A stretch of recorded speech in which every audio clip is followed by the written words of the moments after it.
Jail में ही थे, लेकिन नेशनल कॉन्फ्रेंस ने उनको एक एजेंडे के तौर पर पेश किया, या पीडीपी ने उनको जो है एक एजेंडे के तौर पर पेश किया है। उस चीज को आप किस तरह देखिए, नेशनल कॉन्फ्रेंस के खिलाफ कोई भी बात करे वो एजेंट है। मैं इंडिपेंडेंट कैंडिडेट हूं, अगर मैं भी बात करूंगा नेशनल कॉन्फ्रेंस के खिलाफ, कल को वो मुझे भी एजेंट बोलेंगे। इनका ये ड्रामा 70 साल से चल रहा है। नेशनल कॉन्फ्रेंस अब खत्म हो चुकी है। ग्राउंड पे लोगों ने समझा है नेशनल कॉन्फ्रेंस कोई पार्टी नहीं है। नेशनल कॉन्फ्रेंस ने 70 साल हमारे साथ धोखा किया है, तो इसलिए आप यही ड्रामा कर रहे हैं। लोगों के पास कौन सा मुंह लेके जाएंगे, अब यही ड्रामा चला रहे हैं। फिर से लोगों को धोखा देना चाहते हैं, वो फिर से आना चाहते हैं पावर में। आप देखिए, अभी बीजेपी के बड़ी बड़ी वो बातें बोलते हैं, बीजेपी को दूर करना है, वो कर। मैं कह रहा हूं, कल को अगर उनकी कुछ सीटें कमी रहेगी, ये बीजेपी के साथ अलायंस करेंगे, तब बोलेंगे नहीं जी मजबूरी थी। अरे सियासी ड्रामा है, लोगों को फिर से धोखा देना चाहते हैं। ये कांग्रेस इस वक्त अलायंस है नेशनल कॉन्फ्रेंस में। आप बताइए, जब कांग्रेस में कल को कांग्रेस के लीडर से इनसे कोई एश्योरेंस ले लिए कि हम 370 वापस ले, कांग्रेस लीडर तो सीधे मना कर रहे हैं इस चीज के लिए। 300 रेस्टोर है, वो स्टेट, वो तो बीजेपी भी कह रही हम स्टेटहुड रेस्टोर करेंगे। स्टेटहुड तो रेस्टोर करना ही है इनको, वो तो इन्होंने खुद भी कहा है in the floor of the house कि हम स्टेटहुड रेस्टोर करेंगे। उनको पहले तो जीने के लिए जो सहारा, उनको बेसिक फैसिलिटीज है, उनको वो प्रोवाइड करिए ना। 370 बात वो तो लीडर्स के लिए, लोगों के लिए 370 नहीं है। उनको पानी चाहिए, उनको बिजली चाहिए। आप देखिए, हमारे ही कॉन्स्टिट्यूंसी में इनकी बिजली इस वक्त बिल है 1500 रुपए, और बिजली की हालत देखिए। मैं पिछले 10 दिन से घर पे बैठा हूं, मुझे नहीं लगता 8 घंटे भी यहाँ पे इलेक्ट्रिसिटी रहती है। इन मुद्दों पे बात कर रहे हैं, इन मुद्दों के लिए हमें लड़ना है। लोगों को ये चाहिए, लोगों को 370, जब 370 की बात आएगी, जो 10 लोग करेंगे, तो मैं भी वही बात करूंगा। एक लीडर से 370 पे कोई हल नहीं होगा, बट एक लीडर पानी बिजली के लिए ये जरूर बात कर सकता है। लोगों को चाहिए बेसिक फैसिलिटीज। मैं कह रहा हूँ, जीने के लिए जो लोगों को फैसिलिटी चाहिए, लोग उनसे महरूम हैं। पहले लोगों को वो दे दीजिए ना। 70 सालों में उनको पूछिए, 70 सालों में इन्होंने क्या किया है। आज भी इनको बिजली के लिए तड़पना पड़ता है, पानी के लिए तड़पना पड़ता है। हॉस्पिटलों की बात करें, उनकी हालत देखिए। गवर्नमेंट रशीद इंजीनियर जेल में ही थे, लेकिन नेशनल कॉन्फ्रेंस ने उनको एक एजेंडे के तौर पर पेश किया, या पीडीपी ने उनको जो है एक एजेंडे के तौर पर पेश किया है। उस चीज को आप किस तरह देखिए, नेशनल कॉन्फ्रेंस के खिलाफ कोई भी बात करे वो एजेंट है। मैं इंडिपेंडेंट कैंडिडेट हूं, अगर मैं भी बात करूंगा नेशनल कॉन्फ्रेंस के खिलाफ, कल को वो मुझे भी एजेंट बोलेंगे। इनका ये ड्रामा 70 साल से चल रहा है। नेशनल कॉन्फ्रेंस अब खत्म हो चुकी है। ग्राउंड न्यूज सर्विस देखने वाले सभी नाजरीन को मेरा प्यार भरा सलाम। मैं हूं आपके साथ जियाद भट्ट। आज हमारे साथ बात करने के लिए बिलाल भट्ट साहब हैं। खास मुद्दों पे बात होगी, सवाल जवाब में बिलाल साहब हमारे साथ मौजूद है। इनसे हम जरूर बात पूछेंगे। बहुत सारी चीजें पूछने के लिए है, क्योंकि आज 10 साल के बाद असेंबली इलेक्शंस होने वाले हैं, और बिलाल साहब ने भी फॉर्म भरा है एज ए इंडिपेंडेंट। ये बांडीपुरा सीट पे लड़ेंगे। एडवोकेट है, यंग है, क्या सोच लेकर जो है फॉर्म भरा है। बिलाल साहब से हम सीधे मुद्दे पे बात करेंगे। बिलाल साहब, पहले तो बहुत बहुत शुक्रिया आपका हमारे साथ वक्त देने। शुक्रिया, आपने यहाँ पे टाइम दिया और आए मेरे पास, बहुत बहुत शुक्रिया आपका। बिलाल साहब, आपने फॉर्म भरा है एज ए इंडिपेंडेंट कैंडिडेट। आप मैदान में आए हैं असेंबली सीट के लिए, बांडीपुरा कॉन्स्टिट्यूंसी के लिए। सीधा सवाल आपसे, क्या सोच लेकर, क्या मैनिफेस्टो लेकर, दिमाग में क्या आएगा? आप पेशे से एडवोकेट हैं, लेकिन क्या मजबूरी पड़ी, आप क्या सोच लेकर जो है असेंबली फॉर्म भरा है? देखिए, मैं पहले कोई सियासी लीडर हूँ नहीं। मैं लोगों में से ही एक इंसान हूँ जिसने खुद भी स्ट्रगल किया है, जिसको किसी से उम्मीदें थी, किसी पे भरोसा किया था। बट जब वक्त आज आ गया कि मुझे लगा कि मुझे खुद लोगों की आवाज़ बन के खड़ा रहना चाहिए, और लोगों को काफ़ी उम्मीदें थी लीडरों से, बट जो लीडर्स यहाँ पे थे उन्होंने कुछ नहीं किया लोगों के लिए। आज मैं डोर टू डोर कैंपेनिंग, 2 दिन से मैं लगातार डोर टू डोर कैंपेनिंग में हूँ, और लोगों की ग्रीवेंस उनकी सुन रहा हूँ मैं, और बहुत ही अनॉय हैं लोग लीडर्स से। अब मुझे लगा कि मुझे लोगों की खिदमत करनी चाहिए। मैं कोर्ट में भी लोगों की खिदमत ही कर रहा हूँ। अब मुझे लगा कि मैं कहीं बड़े प्लेटफॉर्म में लोगों की खिदमत कर सकता हूँ, तो मैंने सोचा इस बार मैं इंशाल्लाह मैं कंटेस्ट करूँगा इलेक्शंस। तो लोग ही हमेशा लीडर को बनाते हैं, और लोगों ने ही मुझे ये जज्बा दिया, और मैंने ये फॉर्म सबमिट किया है। अगर देखेंगे, सोनावारी या बांडीपुरा कश्मीर की सियासत का हब माना जाता है। यहाँ से बड़े लीडर, सियासी लीडर निकले हैं, लेकिन उसके बावजूद आपको लगता है, आपके कहने के मुताबिक लोग नाराज हैं। लोग नाराज आपको क्यों दिखे? देखिए, हमारी जो कॉन्स्टिट्यूंसी है बांडीपुरा, ये इल्म, अदब और आब के नाम से माना जाता है। पहली बात इल्म, गवर्नमेंट स्कूल्स की वो हालात नहीं है कि जो हमारे बच्चे वहाँ पढ़े, सिर्फ प्राइवेट स्कूल भेजना पड़ता है बच्चों को। आपकी बात करें पानी वो हालत है पानी की, वो पिया नहीं जाता है। लोग आज भी बेसिक फैसिलिटी से महरूम हैं, जो कि आज बड़े बड़े मुद्दे कर रहे हैं लीडर्स, उन पे बात करें। अरे मुझे बताइए ना खुदारा, उनको पहले तो जीने के लिए जो सहारा, उनको बेसिक फैसिलिटीज है उनको वो प्रोवाइड करिए ना। 370 बात वो तो लीडर्स के लिए, लोगों के लिए 370 नहीं है। उनको पानी चाहिए, उनको बिजली चाहिए। आप देखिए हमारे ही कॉन्स्टिट्यूंसी में इनकी बिजली इस वक्त बिल है 1500 रुपए, और बिजली की हालत देखिए। मैं पिछले 10 दिन से घर पे बैठा हूं, मुझे नहीं लगता 8 घंटे भी यहाँ पे इलेक्ट्रिसिटी रहती है। इन मुद्दों पे बात कर रहे हैं, इन मुद्दों के लिए हमें लड़ना है। लोगों को ये चाहिए, लोगों को 370, जब 370 की बात आएगी, जो 10 लोग करेंगे तो मैं भी वही बात करूंगा। एक लीडर से 370 पे कोई हल नहीं होगा, बट एक लीडर पानी बिजली के लिए ये जरूर बात कर सकता है। बिलाल साहब, आपने आजादाना जो है फॉर्म भरा है, आजाद उम्मीदवार के तौर पर आप मैदान में आए हो, इतनी सियासी पार्टियां, आपने किसी का दामन क्यों नहीं थामा? देखिए, हम वाबस्ता थे किसी पार्टी से, मेरे वालिद साहब पार्टी से वाबस्ता, तो पार्टी ने, ये पार्टी का डिसीजन फाइनल होता है, उन्होंने डिसाइड किया किसी और को मैंडेट। तो मैंने सोचा हमारे ब्लॉक नाइथे के अराउंड 20,000 प्लस वोट्स है, इनकी आवाज़ कोई बने। यहाँ पे कोई लीडर था नहीं कोई बात करें। फिर मुझे लगा कि मुझे इनकी आवाज़ बन के खड़े होना चाहिए, तो मैंने वो सोच के आज फॉर्म अपना नॉमिनेशन फाइल किया, और मैंने आखिरी लम्हे में मैंने अपने नॉमिनेशन फाइल किया है।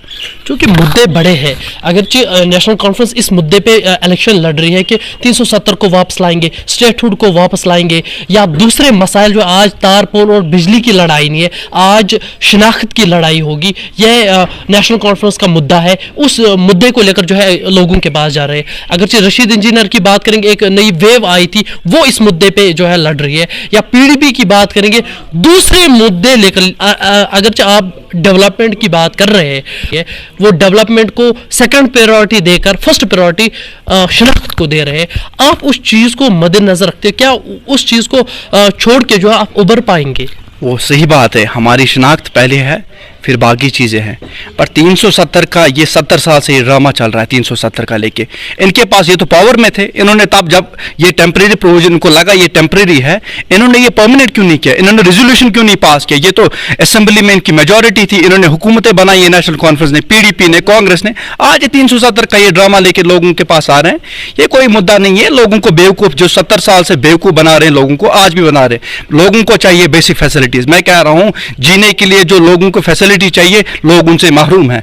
पहले लोगों को वो दे दीजिए ना। 70 सालों में उनको पूछिए 70 सालों में इन्होंने क्या किया है। आज भी इनको बिजली के लिए तड़पना पड़ता है, पानी के लिए तड़पना पड़ता है। हॉस्पिटलों की बात करें, उनकी हालत देखिए, गवर्नमेंट स्कूलों की हालत देखिए।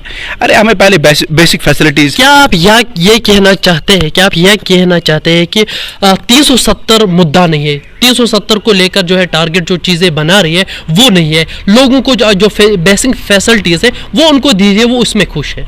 देखिए, 370 ऑलरेडी जजमेंट आई है, उसके honourable supreme court of India ने उस पर फैसला दे दिया है। सुप्रीम कोर्ट पे जब बात आएगी फिर से फैसला सुना देंगे वहां पे सुप्रीम कोर्ट में। बाकी ये भी ड्रामा कर रहे हैं, क्या कर सकते हैं अभी 370 को लेके? आपको लगता है ड्रामा है? बिल्कुल सियासी ड्रामा है। लोगों को फिर से धोखा देना चाहते हैं ये।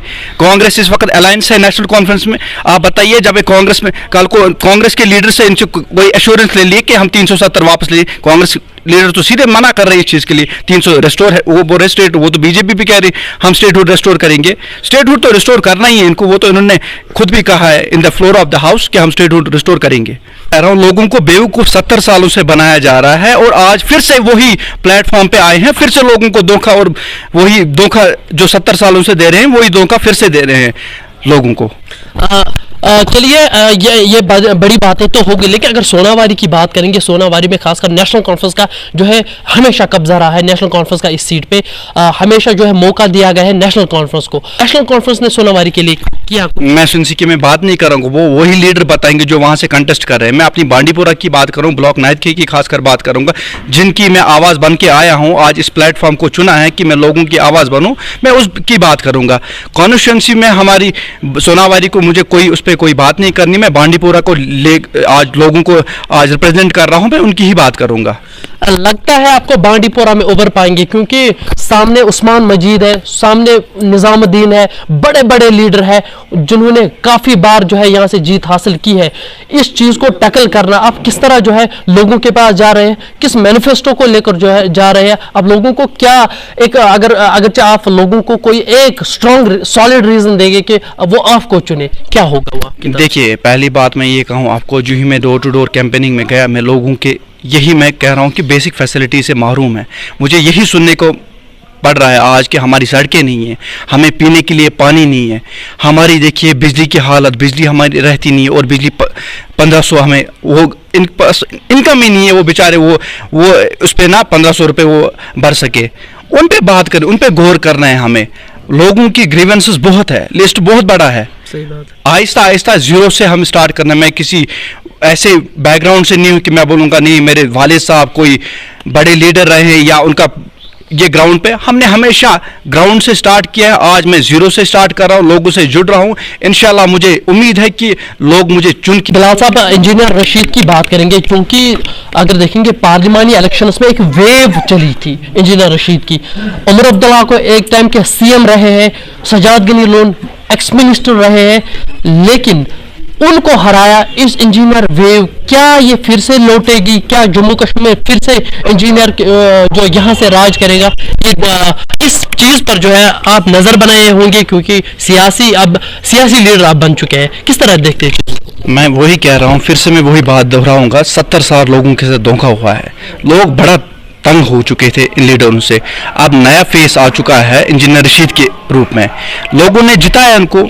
मैं इंजीनियर रशीद साहब को रिक्वेस्ट करता हूं कि जो भरोसा लोगों ने आप पे किया है, वो भरोसे को कायम रखे।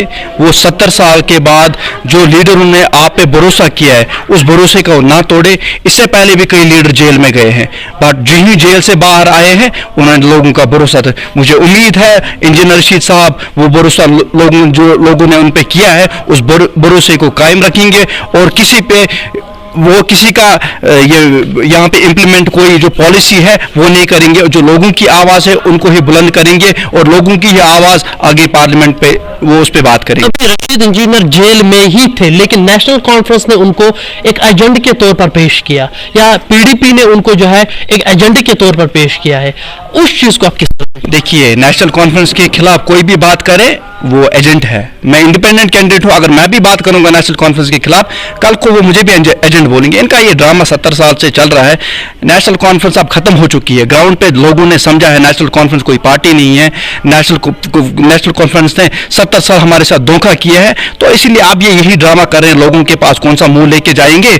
अब यही ड्रामा चला रहे हैं, फिर से लोगों को धोखा देना चाहते हैं। वो फिर से आना चाहते हैं पावर में। आप देखिए, अभी बीजेपी के बड़ी बड़ी वो बातें बोलते हैं, बीजेपी को दूर करना है, वो कर। मैं कह रहा हूं कल को अगर उनकी कुछ सीटें कमी रहेगी, ये बीजेपी के साथ अलायंस करेंगे, तब बोलेंगे नहीं जी मजबूरी थी। अरे कौन सी मजबूरी है? कोई मजबूरी नहीं होती है। इनको अपनी कुर्सी की परवाह होती है, बस वही उसी कुर्सी के पीछे ही भाग रहे होते। लोगों को बेचारे अभी वोट के सिलसिले में आते हैं, फिर उसके बाद ये 5 साल नजर नहीं आएंगे। बहुत बहुत शुक्रिया बिलाल साहब हमें वक्त देने के लिए। ये थे हमारे साथ बिलाल साहब, पेशे से एडवोकेट है, लेकिन इस बार जो है एज ए इंडिपेंडेंट कैंडिडेट है, बांडीपोरा कॉन्स्टिट्यूंसी के लिए फॉर्म भरा है। फिर से आपके साथ लौटेंगे और एक कहानी के साथ। दीजिए इजाजत, अल्लाह हाफिज।